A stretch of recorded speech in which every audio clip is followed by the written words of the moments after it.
예레미야는 하나님의 명령에 따라서 하나님의 말씀을 대언합니다. 하나님의 말씀을 예언했는데도 불구하고 심한 갈등을 겪으며 혼란에 빠졌습니다. 무엇이 예레미야 마음을 이렇게 흔들어 놓았을까요? 예레미야가 하나님의 말씀을 받아서 예언한 것 때문에 예레미야는 오히려 고난과 박해를 당합니다. 유다왕 시드기야와 관료들의 미움을 받아서 왕궁 감옥에 갇히게 됩니다. 그런데 옥에 갇힌 예레미야에게 하나님은 고향 땅 아나돗에 있는 사촌 하나멜의 땅을 사라는 명령을 듣게 됩니다. 여러분, 이 명령은 이성적으로나 또는 상식적으로 생각해 볼 때 이상한 명령입니다. 나라가 망한다고 했는데 망할 나라의 땅을 거금을 주고 지금 사라고 명령하셨습니다. 여러분이라면 이런 하나님의 명령에 아무 고민 없이 순종할 수 있겠습니까? 예레미야는 하나님의 명령이기 때문에 순종하는데 자신의 순종을 자신이 납득할 수 없었습니다.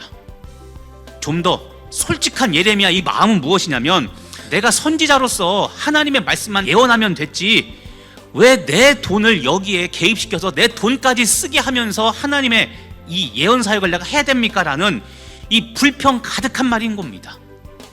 그런데 여러분, 70년 후를 내다보시는 하나님의 회복 시나리오가 이 하나멜의 밭을 사라는 명령이었습니다.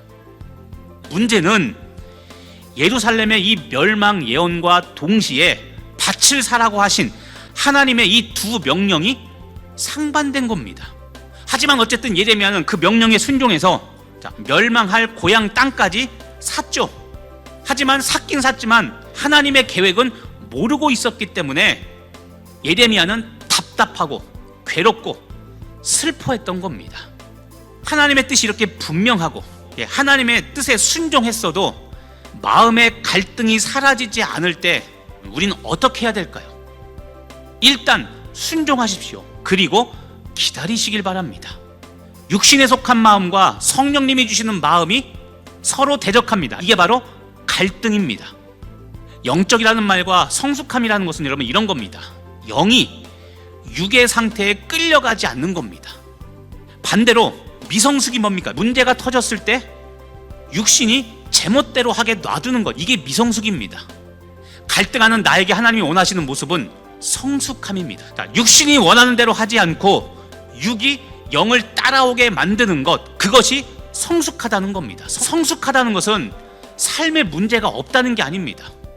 그 문제를 영이 다스리게 하는 것, 이것이 성숙함입니다.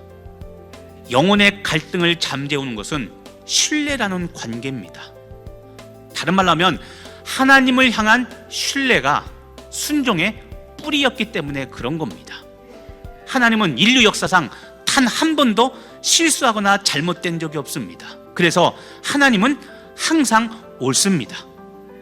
하나님은 하나님을 신뢰함으로 갈등을 뛰어넘으려는 이 사람을 언제나 평안과 소망의 길로 인도하셨습니다.